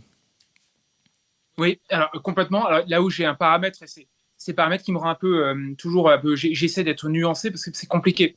En même temps, vous savez, il y a la mise en place d'une insomnie, c'est-à-dire que le fait est que chaque jour, nous mettons en place donc les conditions d'une impossibilité de mettre en place, d'une impossibilité, comment dire, de tolérer le renversement des choses. Je m'explique. Euh, la procédure d'infraction pour déficit excessif que l'Union européenne a lancée contre la France nous fait comprendre implicitement qu'il n'y a qu'une seule voie. Soit on est dans les clous des critères voulus par l'Europe, soit on est hors des clous voulus par l'Europe. Ce qui veut dire que nous serions le mouton noir, comme disait Jacques Chirac, de l'Union européenne. Ce qui veut dire qu'un mouton noir, un jour, vous savez, vous le balancez hors de l'enclos. Hein. C'est ça que ça veut dire. En gros, c'est terminé pour vous. Je veux dire, démerdez-vous tout seul. Ou bien, pour le faire à l'allemande façon Angela Merkel, démerden Sie sich. Je me permets comment dire, l'expression de mauvais allemand n'existant pas. Alors, pourquoi je dis ça? Parce que, d'une part, ça veut dire qu'implicitement, on nous fait croire qu'il n'y a pas d'alternance, il n'y a pas d'autre voie. Il y a, comme je disais tout à l'heure, une seule voie, et puis c'est tout.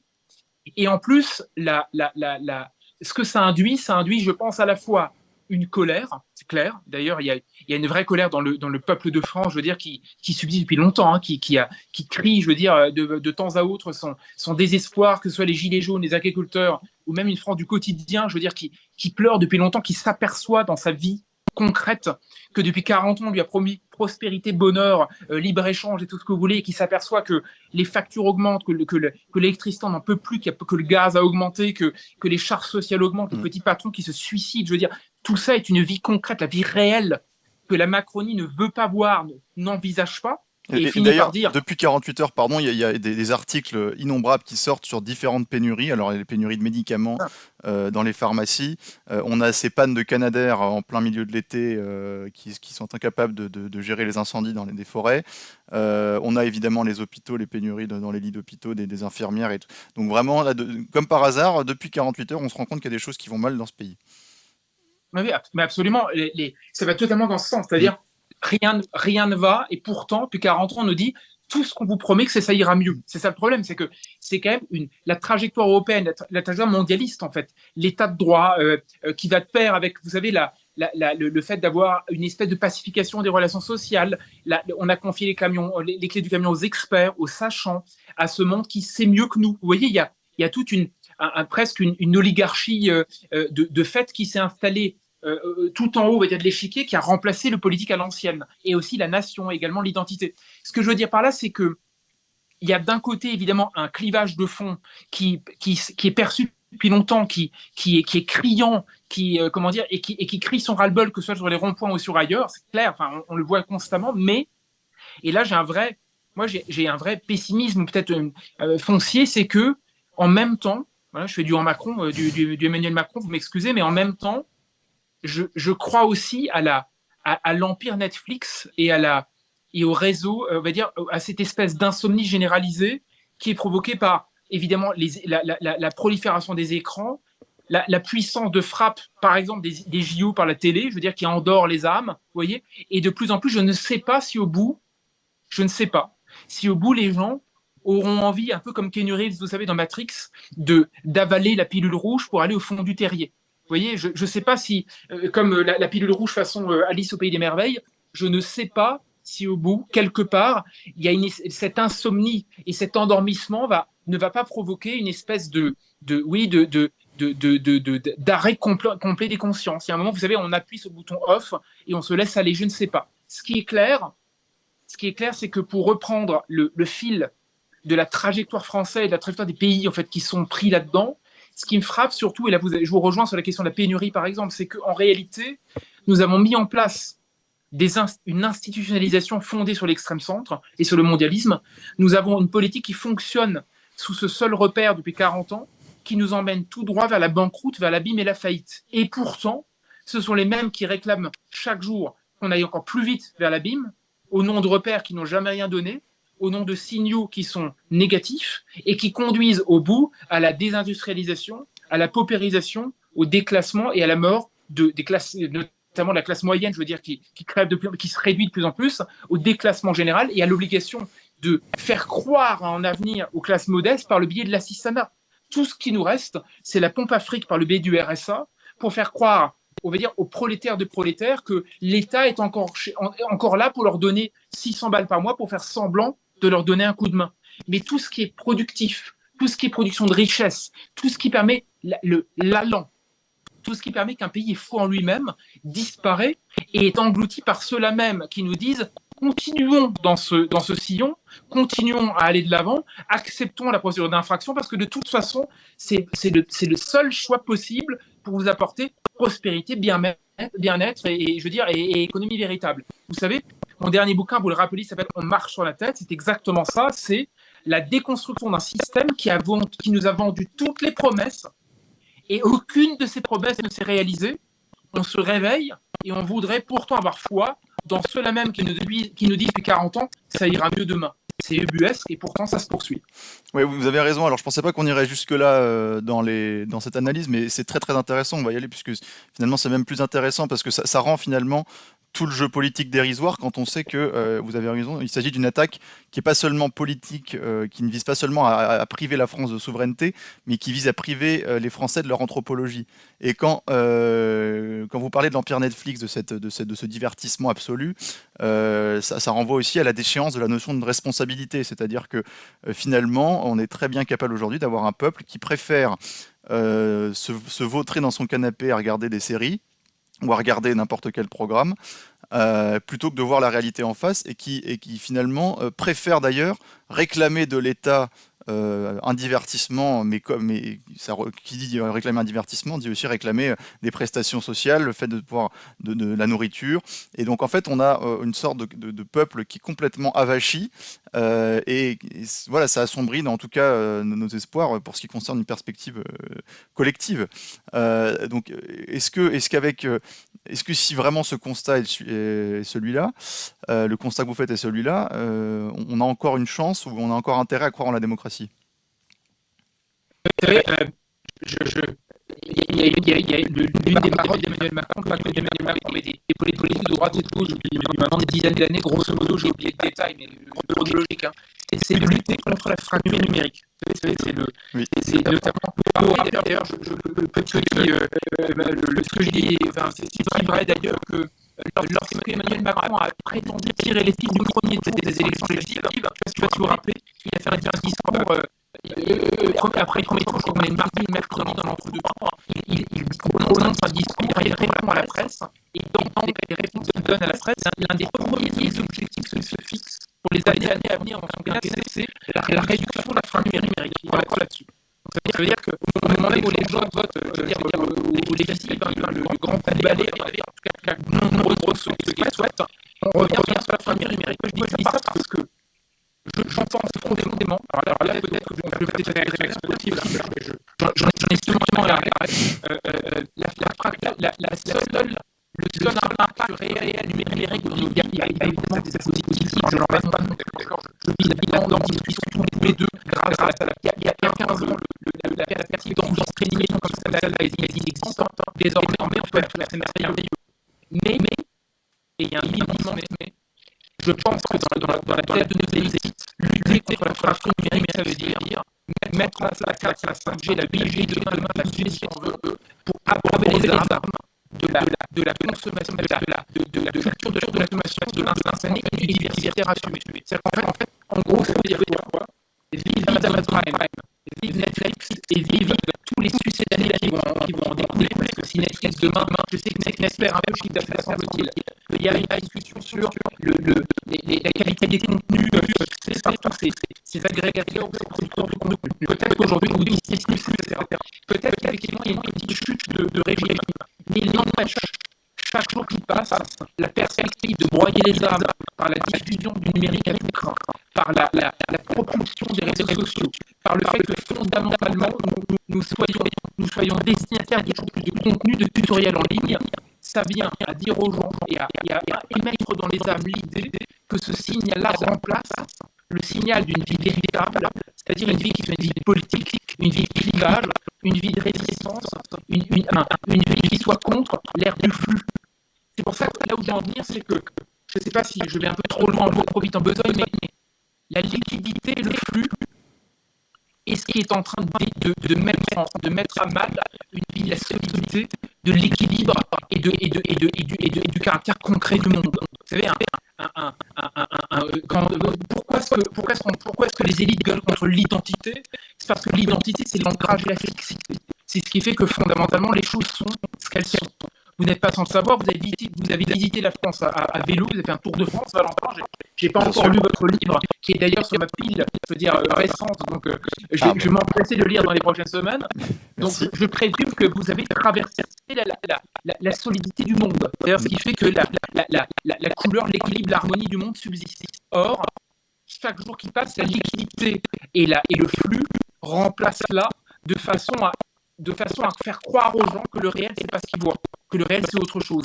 Donc en fait, il y aurait tout un ensemble de paramètres. Je pense même, vous savez, que le multiverse que nous vendons au cinéma, à la télévision, etc., est également une façon de nous éloigner de la vie bonne du monde concret, si je peux dire.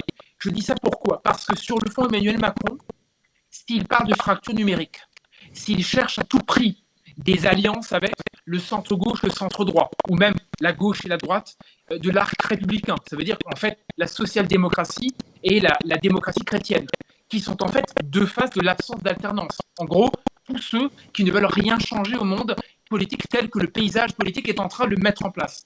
Ça veut dire qu'Emmanuel Macron, comme tous les autres, veut juste élargir un extrême centre fondé sur cette liquidité, sur ce monde du tout numérique, pour empêcher les récalcitrants, c'est-à-dire ceux qui se disent « bon sang, il y a quelque chose qui ne va pas, bon sang, je ne reconnais pas la politique que j'ai pu connaître, bon sang, je ne comprends pas que l'alternance n'existe plus », il veut absolument mettre dans les cordes tout ce monde-là.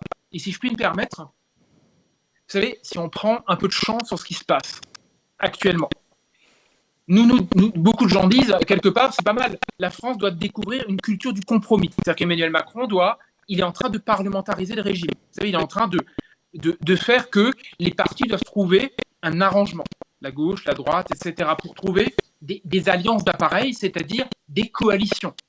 Vous savez, le NFP doit tendre la main. Lucie Castet elle-même nous dit aujourd'hui le contraire de Jean-Luc Mélenchon. Jean-Luc Mélenchon disait il y a un mois, c'est tout le programme du nouveau Front populaire et uniquement le programme du Front populaire. Lucie Castet nous dit depuis quelques jours, non, mais il faut trouver des compromis avec certaines forces pour mettre en place la culture en fait, parlementaire française. En gros, il faut tendre la main aux macronistes, il faut peut-être tendre la main au centre droit, il faut trouver un terrain d'entente, etc. Ça veut dire quoi? Ça veut dire qu'en réalité, même avec les pseudo-opposants d'Emmanuel Macron, même à ceux qui sont censés proposer une alternance, ils sont censés mettre en place, ou ils sont censés rechercher, disent-ils, une sorte de compromis avec les autres, au nom même de la parlementarisation du régime. Concrètement, ça veut dire quoi? Ça veut dire que, comme disait De Gaulle, la tambouille politicienne fonctionne à fond la caisse, qu'on est en train de trouver non pas des compromis, des compromissions, que ces compromissions, elles vont être favorables aux partis qui en réalité possèdent le même code génétique depuis le début, orthonormé, européen, mondialiste, je veux dire, qui est complètement verrouillé par cette façon de penser, et en gros, au bout, ceux-là même qui sont censés porter l'alternance sont en train de dire nous pactisons avec l'extrême centre parce que nous sommes exactement du même code génétique. C'est la même philosophie libérale, sur le plan des mœurs et de la société notamment. C'est la même philosophie du point de vue de qu'est-ce que la France. C'est la même philosophie de ceux qui ne vont plus voir la France réelle, qui ne savent plus ce que ça veut dire un agriculteur, qui se demandent même pas si la France du Poitou ou des Hautes-Alpes existe encore. C'est cette France-là qui est en train de pactiser pour écarter tous les pseudos ou même ceux qui tentent vaguement de secouer le cocotier en disant nous ne parlerons plus avec eux parce qu'attention, si demain il y avait une alternance, ça signifierait qu'il faudrait abattre le système sur lequel nous vivons, nous asseyons depuis 40 ans.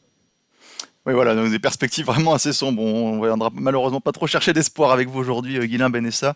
On a déjà beaucoup parlé, ça fait presque plus d'1 heure d'émission, mais je voudrais quand même finir et voilà, peut-être donner sur une note d'espoir, puisque voilà, ce que vous nous présentez est un monde voilà, où Macron est toujours tout puissant, où le mérite, en tout cas l'avantage de cette situation, c'est que tous les masques pratiquement sont tombés et que on voit justement ce que vous appelez les codes génétiques, hein, donc de toutes les formations politiques qui sont les mêmes, à part peut-être celui du RN, mais ça reste à prouver dans la perspective où ils occupent un jour le pouvoir.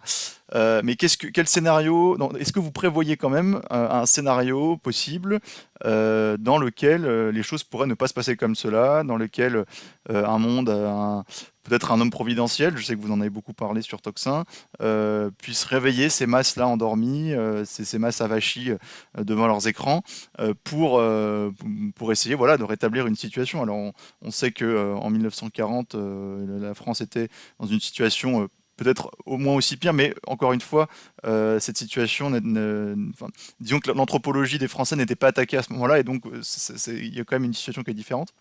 Mais est-ce que vous avez quand même une note d'espoir pour essayer de finir cet entretien, éviter que nos auditeurs achètent une corde et un tabouret après l'émission? Alors, oui, alors, vous savez, je crois pas, je pense, j'ai peut-être la tragédie au fond des yeux, mais pas de pessimisme en réalité, c'est plus compliqué que ça. En fait, vous savez, je crois, vous savez, quand j'écrivais mon dernier livre, et la question m'a été souvent posée, on m'a dit finalement, tu ne crois pas qu'on puisse changer, sortir de l'Europe, parce que je ne suis même pas un frexiteur absolu, mais c'est un autre débat. Et tu crois qu'on peut rien changer, c'est très dur, ça n'arrivera pas. Je ne crois pas. En fait, je ne crois pas pour des raisons simples. Vous savez, je vais dire deux choses qui n'ont rien à voir. Enfin, je vais prendre une illustration qui me paraît d'une simplicité absolue. Coluche disait à l'époque, si vous ne voulez pas que la télé vous abrutisse, vous savez, Coluche, c'est les années télé. Hein. On Bien parlait sûr. tout à l'heure d'ailleurs de l'empire de la télé avec le film de Cronenberg, la Vidéodrome dont je parlais tout à l'heure. Les années Coluche, c'est les années télé, les années 80. Et Coluche disait, on rend la télé responsable de tous nos maux, et il dit, vous savez, pour empêcher pour empêcher l'abrutissement des masses par la télévision, il suffit d'une seule chose, c'est de prendre son zapper ou sa télécommande et d'éteindre la télévision. Et il disait comme ça en souriant, il suffit d'appuyer sur off et vous n'avez plus de télé pour la journée et vous aurez un bouquin. Alors, c'est facile à dire, mais ça veut dire qu'en réalité, couper le cordon, c'est pas si compliqué. Ça signifie qu'il faut une volonté et une envie de le faire parce qu'en fait, les boutons pour éteindre la télé sont toujours là. Nous avons toujours un bouton sur la télécommande, nous avons toujours la perspective d'éteindre le téléphone ou d'éteindre l'ordinateur. Nous avons toujours la perspective de nous reconnecter les uns aux autres. Ça existe. Pas si compliqué. Je veux dire, la possibilité existe. Je m'explique. Donc ça, c'est la position de principe qui est la mienne. Et je dis ça parce que je crois profondément que une chose très simple. En 1957, c'est un sondage que j'ai cité dans mon avant-dernier livre sur le référendum. Dans 1957, j'ai oublié exactement la date, mais peu importe. En 1957, il y a un sondage donné lieu à un sondage d'époque démontré et souligné que 0,5% des Français souhaitaient le retour du général de Gaulle. 0,5% des Français souhaitaient le retour du général de Gaulle. Moins d'un an plus tard, il donnait naissance à notre Constitution, qui est, à mon sens, la plus belle que nous ayons eue très largement, qui est un modèle. Peut-être qu'un jour, on aura l'occasion d'en parler en direct, en détail, avec vous sur Toxin. C'est un modèle d'équilibre institutionnel fondamental. C'est un modèle qu'il ne faut pas abattre, mais chérir, parce que nous n'arriverons plus jamais à trouver une constitution comme ça. C'est pour ça que je suis d'ailleurs rendu un peu hystérique par le fait qu'Emmanuel Macron veuille absolument verrouiller nos institutions. Je pense qu'il faut au contraire rétablir son esprit et sa pratique. Et par contre, dégager les hommes qui la corrompent. Parce que je pense que les institutions fonctionnent très bien. C'est parce qu'on a des petits hommes et un petit personnel gris, un personnel politique médiocre qui est en train de de déchoir notre Constitution de son prestige et sa perfection. C'est vraiment un équilibre assez parfait et simple d'accès, hein, d'accord. C'est une Constitution qui est claire et bien écrite en plus. Vous savez, c'est compliqué, ça a été bien fait, peu importe. Je dis ça parce que si en 57 personnes ne voulaient de Gaulle et qu'il est revenu, je fais partie peut-être des optimistes, mais je pense qu'en 2027, un homme politique ou une femme politique, je me fiche de ces questions-là, se lèverait avec un discours clair, un discours populiste dans le bon sens du terme, c'est-à-dire clair et concis, qui soit précis, qui soit à la fois un discours de dégagisme total et de responsabilité absolue, parce qu'on peut faire les deux, contrairement à ce qu'on croit. Un populiste n'est pas nécessairement un irresponsable.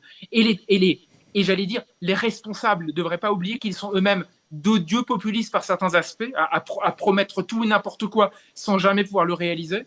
Je pense que un candidat populiste raisonnable et rationnel, en gros, un type qui n'aurait absolument pas peur de dire la vérité de façon claire, je suis certain que les Français l'écouteraient. Parce que même, vous savez, je vais finir peut-être avec ça, même les alternatives à ceux que nous avons aujourd'hui, j'avoue, moi, me déçoivent. Je m'explique.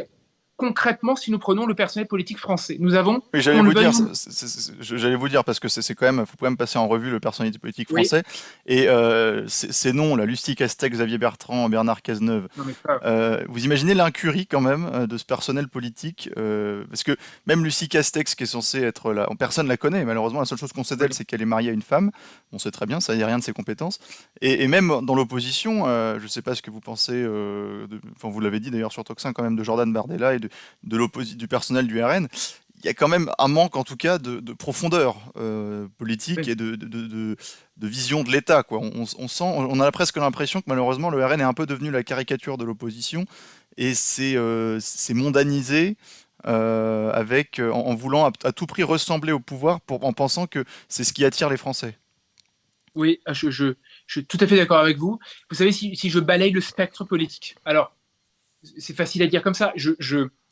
Encore une fois, je ne parle pas de préférence personnelle ou je m'en fiche de ça. Bien sûr. Je suis très précis. Je trouve par exemple que, qu'on le veuille ou non, lorsque la soirée électorale des élections législatives a battu son plein, il y a un homme qui s'est levé, qui a fait une vraie stratégie de soirée électorale, qu'on le veuille ou non, je veux dire, qui a été un chef dans la soirée. Il s'appelait Jean-Luc Mélenchon.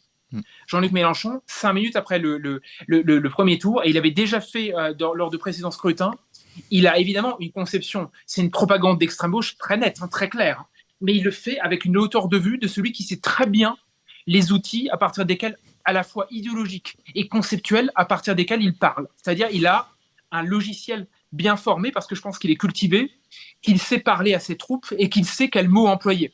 Quand il nous parle, par exemple, de tiers états, quand il nous parle de français créolisé, lorsqu'il parle de la France de demain, lorsqu'il joue ce clientélisme à la fois avec, vous savez, le Rima Hassan à côté de lui, et en même temps le jeu d'une gauche un peu dure à la Mathilde Panot, mais qui en même temps est soutenu par une espèce d'alliance quelque part qui se veut aussi une forme de marxisme d'époque. Hein. Lui-même, il a un fond, de vieux démago marxien, je veux dire, au fond de lui, Jean-Luc Mélenchon. Il a quelque chose d'un chef de l'extrême gauche, qu'on le veuille ou non.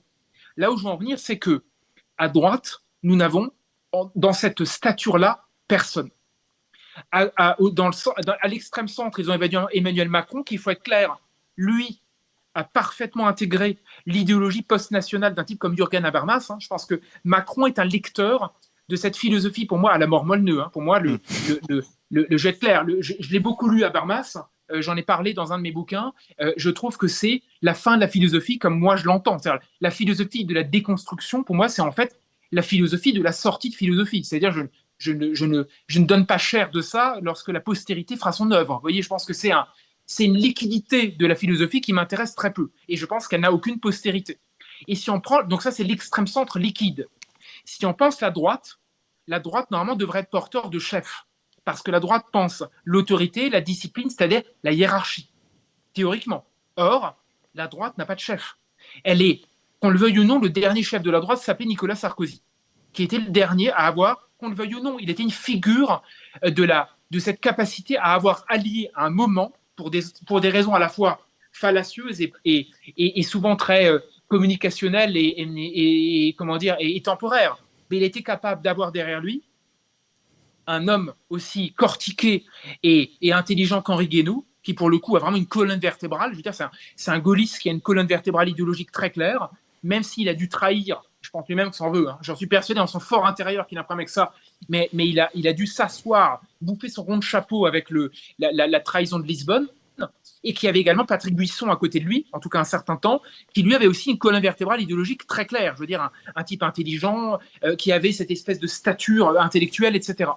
Et ce que je reproche, moi, au RN actuel, ils ne sont pas inintéressants, mais c'est que Jordan Bardella est devenu un chef peut-être prometteur, mais ce n'est pas encore un chef. C'est-à-dire, c'est un jeune homme plein de promesses. Peut-être qu'à terme, il va choisir la rupture, mais pour moi, le problème du RN, il est très simple. C'est qu'ils sont en train de devenir une sorte de comment dire, ils sont en train de devenir le RN, notamment Jordan Bardella, mais même Marine Le Pen, hein, ils sont en train de devenir ils sont en train de devenir les bons élèves en recherche de légitimité et d'adoubement par l'extrême centre.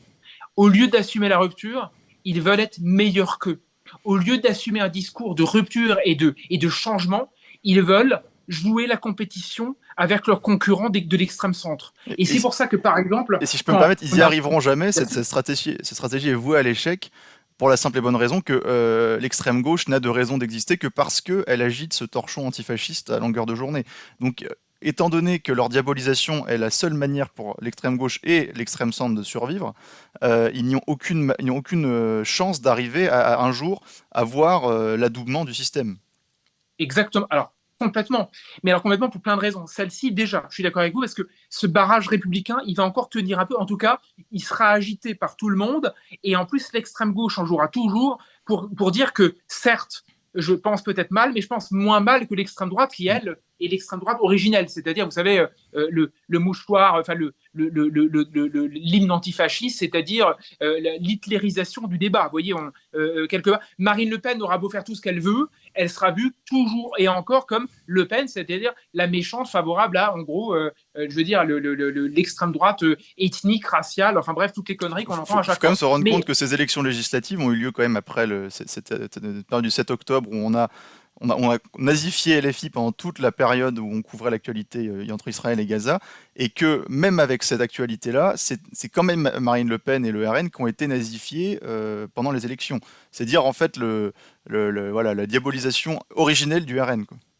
exact. Alors, complètement. La nazification du RN est revenue par la bande et à marche forcée. Je veux dire, en 2 jours, c'était réglé. Mm. On a eu un entre-deux tours où ça y est, Marine Le Pen est redevenue la fille cachée d'Adolf Hitler. Je veux dire, en 3 jours, c'était hallucinant comme la propagande. Vous savez, j'ai pris le train, je rentrais, je sortais d'un plateau de CNews, je vous raconte ma vie, hein. J'ai pris le train et je rentrais à Strasbourg. Et j'ai vu les unes dans l'entre-deux tours, comme ça, j'ai vu les unes de la plupart des journaux français vous voyez, à Gare de l'Est, comme ça, je regardais le mur de une et je m'apercevais que toutes les unes quasiment étaient sur bien voter dimanche. Autrement dit, faire le boulot pour éviter la victoire de l'extrême droite. Donc en gros, 8 jours avant, les mêmes unes nous expliquaient, enfin la plupart en tout cas, qu'il y avait un problème de nazification ou en tout cas d'antisémitisme au sein de la LFI, que bon sang de bonsoir, il faudrait que Jean-Luc Mélenchon nettoie les écuries d'Augias, que sa stratégie est une stratégie complètement à destination des quartiers islamisés pour faire le plein là-dedans. Et 8 jours plus tard, ça y est, le retour de la bête immonde, les années 40, je veux dire, enfin, le retour des années 30, les années Mm. fascistes, etc. Allez hop, et ça a marché. Mais par-delà cela, il y a un autre élément qu'on oublie. Peut-être que, je ne sais pas d'où ça vient, mais je vous donne mon sentiment, hein, d'accord. C'est une analyse qui est la mienne. Je ne sais pas si elle est tout à fait, s'il n'y en a pas d'autre. Je pense que Jordan Bardella, comme Marine Le Pen, recherche absolument l'adoubement par ceux qui ont été blanchis sous le harnais. Jordan Bardella a fait des études supérieures quasi inexistantes. Il a, je crois, vaguement un DUG universitaire pas tout à fait validé. Il est monté par les. Et attention, c'est pas une critique de ma part, hein, parce que je veux dire, dans ma vie de tous les jours, la plupart des observateurs rompus je veux dire, à la vie politique ne m'ont pas appris grand-chose. Par contre, de temps en temps, vous avez une discussion avec le maçon du coin. J'ai un de mes meilleurs amis qui est un maçon, je ne vous le cache pas, du fond des Vosges. J'ai une qualité de discussion sur la politique avec lui que je n'ai pas avec des élites autoproclamées. Vous voyez, je ne dis pas ça pour On est ça. d'accord. Mais je pense par contre que les gens, ou plutôt le personnel politique, qui n'a pas cette espèce de légitimité intellectuelle, qui ne vient pas de l'école alsacienne, qui n'a pas fait de thèse à la fac, qui n'a pas de haut diplôme, etc., reste dans un rapport d'infériorité et attend de vouloir penser, entre guillemets, de façon aussi noble et aussi achevée que les élites auxquelles elles font face. Ça veut dire que pour moi, tant que le RN, ou surtout Jordan Bardella, voudra avoir l'air aussi intelligent que Gabriel Attal, connaître aussi bien ses dossiers que Gabriel Attal, jouer à l'européen, on va dire, plus rompu que les autres aux bons chiffres de l'Europe, jouer les statistiques de la bonne Europe contre la mauvaise Europe, etc., il n'y aura pas de sortie gagnante pour le RN parce que le RN aura refusé d'entrer comment dire, en discussion sauvage, en débat avec l'extrême droite. Si on joue avec les règles du jeu du système, on ne pourra jamais gagner contre ce même système. Parce que tout est fait pour que chaque verrou, chaque cadenas, chaque cliquet, chaque statistique vous donne tort. Vous savez, je finis là pour tout vous dire. Là, je suis en train d'achever la lecture du dernier bouquin d'Arnold Schwarzenegger. Je ne vous cache Ah pas oui, que j'avais beaucoup. vous avez des vacances passionnantes quand même. Ben alors, ces mémoires étaient assez intéressantes à l'époque parce que vous voyez, Arnold Schwarzenegger, c'est un type qui était fils je veux dire, de petit gendarme du fond de l'Autriche et qui est devenu gouverneur de Californie. Et là où je veux en venir, c'est qu'il a perdu des élections qu'il a lui-même voulu et convoquées lors de ses 2 mandats de gouverneur de Californie. Et il revient sur l'épisode et il dit la chose suivante. Intéressant. Il dit, je me suis trompé. Il dit, j'ai perdu cette élection-là. Et au lieu de faire comme Emmanuel Macron, il dit, la meilleure des choses quand vous perdez une élection, c'est d'admettre que vous avez perdu. Ne faites pas croire que vous avez gagné. Ne faites pas croire que ce n'est pas vraiment un échec. Ne faites pas croire qu'il n'y a pas eu de défaite. En gros, il dit le contraire d'Emmanuel Macron, qui nous dit depuis 5 semaines, j'ai pas perdu les élections, personne ne les a gagnées, personne ne les a perdues, il joue la montre.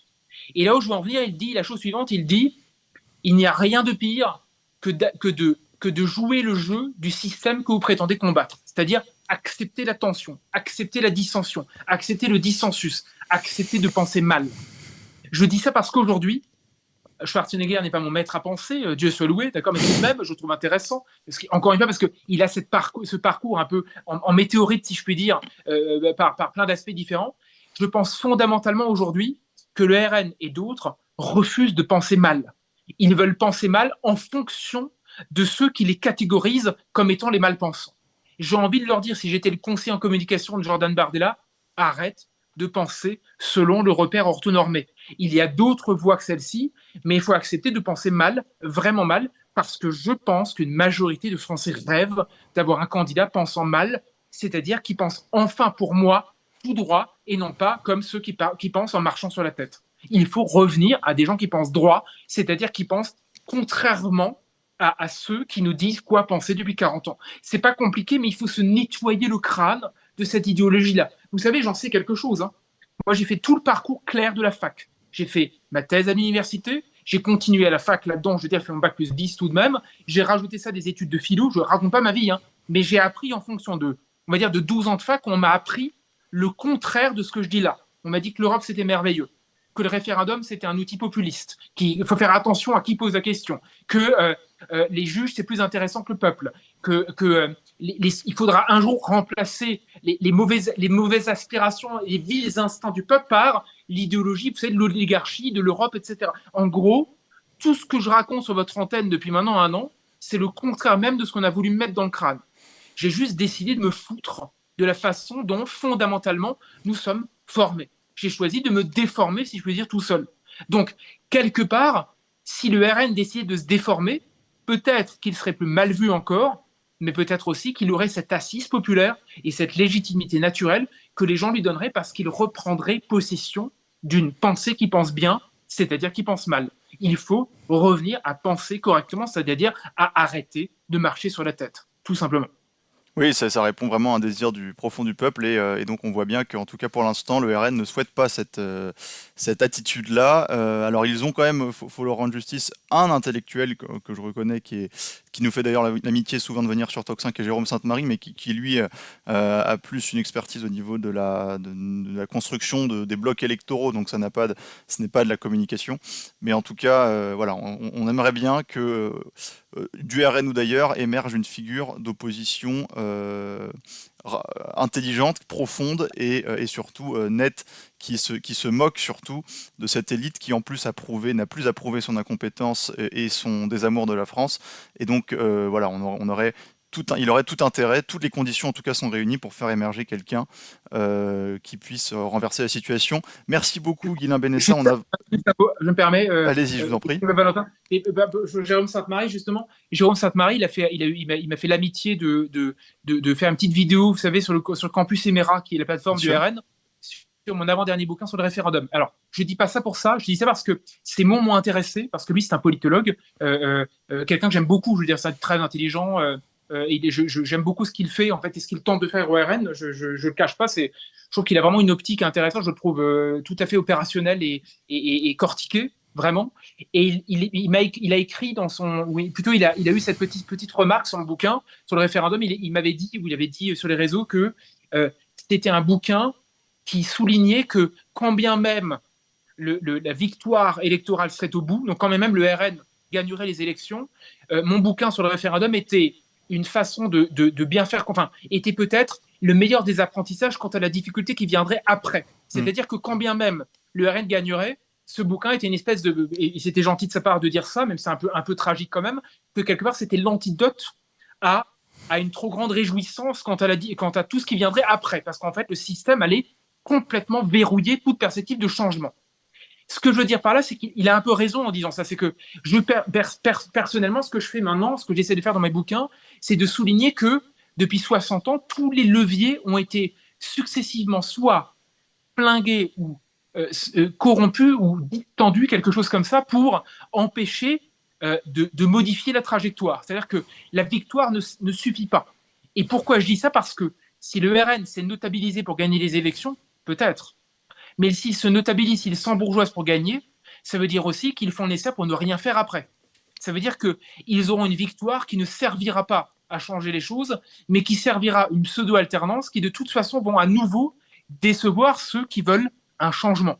Donc, à mon avis, soit vous avez aujourd'hui une stratégie profonde, populiste, effectivement, de dire la vérité et de l'assumer comme telle en vous fichant du politiquement correct, soit vous vous embourgeoisez, vous préparez une victoire petit bras, qui soit en fait une victoire qui sera cautionnée par le système, qui dans la foulée vous fera comprendre qu'elle vous a peut-être laissé gagner, mais qu'attention derrière, n'oubliez pas les retours de bâton. On vous les a promis, ils vont arriver.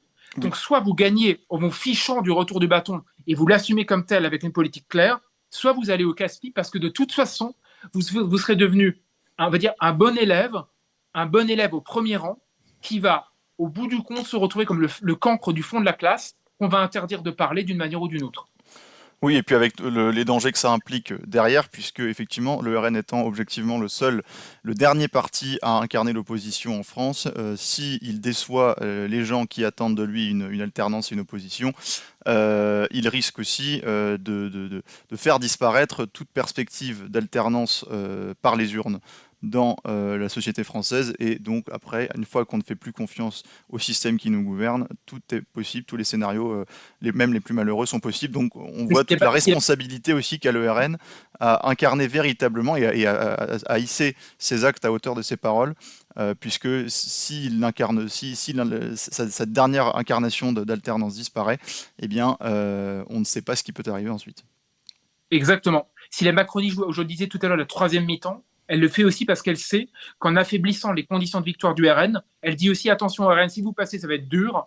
Et en fait, si le RN passe et n'y arrive pas, ça veut dire que derrière, de toute façon, il y aura un retour il y aura un retour du bâton du système qui va de nouveau reprendre les clés pour mieux verrouiller, pour que ça puisse ne plus jamais advenir. Et les vrais perdants de toute cette situation seront les Français, le peuple en fait, qui va constater que l'un ou l'autre ne sert, enfin, que le camp 1 comme le camp 2, ça ne sert plus à rien parce que de toute façon, c'est uniquement des déconvenus. Donc, soit on change les choses, soit c'est des victoires à l'intérieur d'un système qui reprendra les clés du camion pour empêcher que ça puisse se reproduire. Bon, voilà, j'aurais essayé de vous faire clôturer sur une note positive, mais malheureusement, on ne serait pas arrivé. Mais en tout cas, enfin, voilà, il faut nommer les choses et ne pas les modifier et les biaiser pour faire plaisir aux gens. Donc vous avez ce mérite-là, Guilain Bénessa, merci beaucoup. On a complètement explosé les temps, j'avais prévu 45 minutes, on est à 1h30, le double. Mais ça a été extrêmement intéressant, ça a été extrêmement riche, on a brossé, voilà, depuis cette période olympique jusqu'aux perspectives qui s'ouvrent à Emmanuel Macron et puis aux différentes oppositions. Donc merci beaucoup, Guilain Bénessa. Je rappelle que vous êtes docteur en droit, avocat, auteur de 2 ouvrages que Tocsin vous conseille, vivement. Le référendum impossible, comment faire taire le peuple et On marche sur la tête, la France, l'UE et les mensonges aux éditions L'Artilleur. Le second ouvrage est coécrit avec Guillaume Bigot. Merci encore Guilain Benessa et puis on va vous retrouver évidemment à la rentrée très souvent sur Toxin pour analyser la scène politique. Chers auditeurs, c'est la fin de votre rendez-vous quotidien d'aujourd'hui. Je vous retrouve demain mercredi 14 août. Nous serons avec Nicolas Mirkovic pour analyser cette offensive ukrainienne qui pourrait ou non rebattre les cartes pour le conflit russo-ukrainien. Très bonne soirée et à demain 18h.